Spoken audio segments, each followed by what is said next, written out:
Melissa is in the house. Melissa, she says, that's a cute dog, Melissa.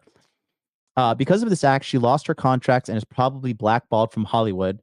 Thinks she moved to Europe. Yeah, she's in Spain. She moved to Marbella in Spain.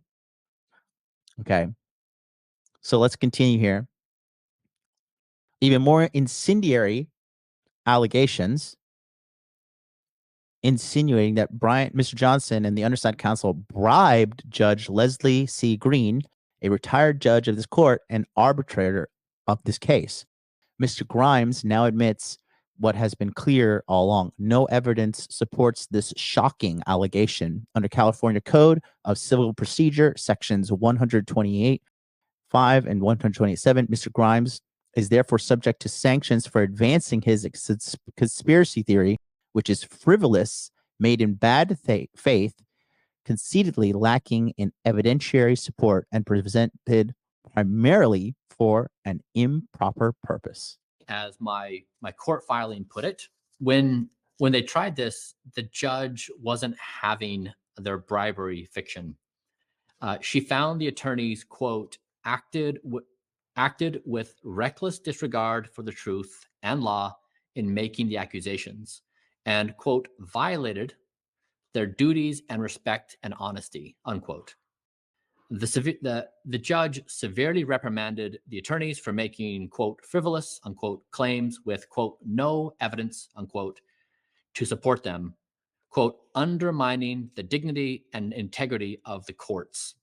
So motions for sanctions and motions to strike. Defendants' motions for sanctions are granted in part.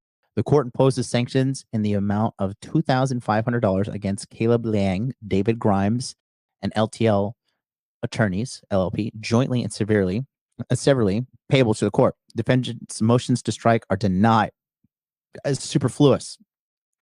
Defendant has filed 2 motions for sanction under the Code of Civil Procedure, section 128.7, against plaintiff's counsel for making unsubstantiated claims of corruption, fraud, and misconduct against the arbitrator. Retired Los Angeles Superior Court Judge Leslie C. Green. The argument is also suggests that the defendant's counsel, Brian Wilson, participated in the alleged corruption. The first motion seeks sanctions against attorney David M. Grimes. This is crazy that it's only $2,500. That's nothing for a lawyer. That's like 5 hours of work for a lawyer. Proceedings. The judge sanctioned the attorneys $2,500. Yeah, JJ, I agree. JJ in the chat says the attorneys should have had to pay hundreds of thousands. They are likely an accomplice to a crime. $2,500 is a joke. Absolutely. Then, of course, there were global headlines that ate up all of this and led many to believe that I am a monster. And to that, I say, press, why do you got to be like this? Exclusive. Biotech tycoon who spends $2 million a year to reverse his aging process insisted fiance tell him all her past lovers and sex acts. Then dumped her when her breast cancer diagnosis turned her into a net negative. Okay. So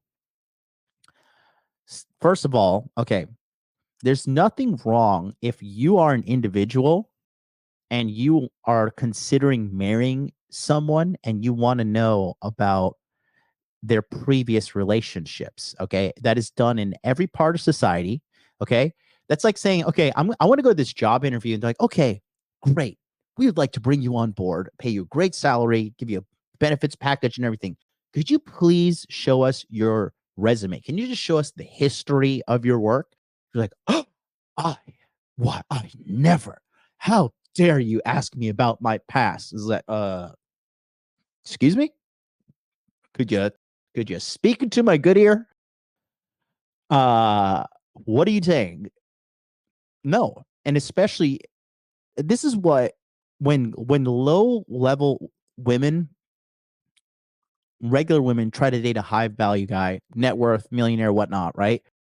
You have to understand these men will test you, and these men will want to pry into your past and know about you because they have a lot to lose. I am not just going to, if I want to get serious with a girl, I ask her, I'm like, so how many boyfriends have you had in the past?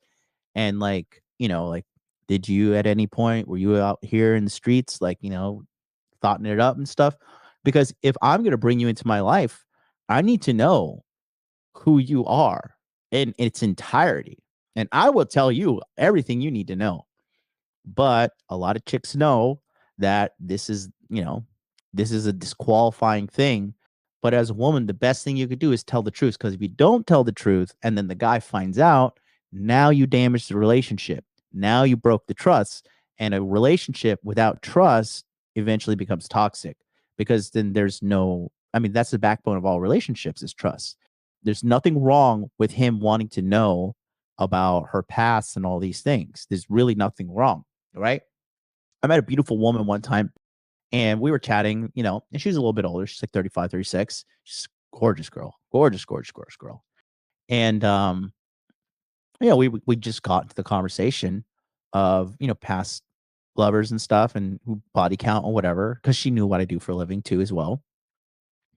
And she like told me, she's like, yeah, it's about 25. I was like, okay, thank you. Thank you for telling me the truth. Now I know moving forward, like what I'm dealing with. Okay. And I respect this woman to this day. I respect her for telling me that. Now, can you make it work with a woman who has a high body count? So theoretically, yes. But that woman has to have gone through a lot of therapy, a lot of self reflection, a lot of understanding of why she did this, and a lot of understanding like how it's not beneficial for her to do this again moving forward if there's going to be a relationship. And to this day, I have nothing but respect for this woman. Now, there have been other situations when I've dated women and they lied to me about their body count. But the thing about lies is the lies always get exposed, right? Buddha said this, right? Myron quoted me on this. I'll never forget it. Three things always come out: the sun, the moon, and the truth. You're not going to be able to hide your evilness. Okay. You're not.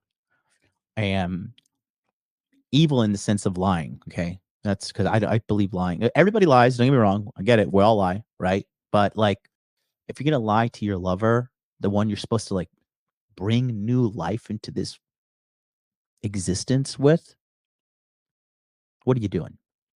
And when I found out the truth about this girl, my love for her and my adoration for her took a huge, irreparable hit. And the relationship, I couldn't trust her moving forward. I just couldn't do it because I found out like almost a year later.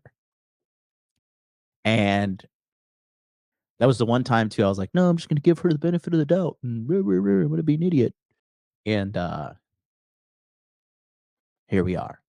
So I have to suffer the pain of loss emotionally. I have to suffer the pain of loss of my time, most importantly, and she has to suffer the pain of losing me. And it's just everybody involved suffers.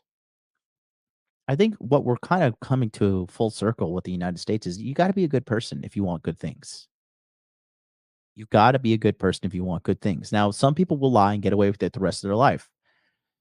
However, I'm not willing to take that kind of bet. I am going to dig. I am going to dig and dig and dig and dig. And I'm going to look for things that may be detrimental to sustaining a happy, healthy relationship. And men, you should dig as well, especially if you're a guy who is doing good things, big things with your life, and you want to get ahead in life and you want to do great things. Okay. It is not okay for someone to lie to you who wants to get involved with you to this degree.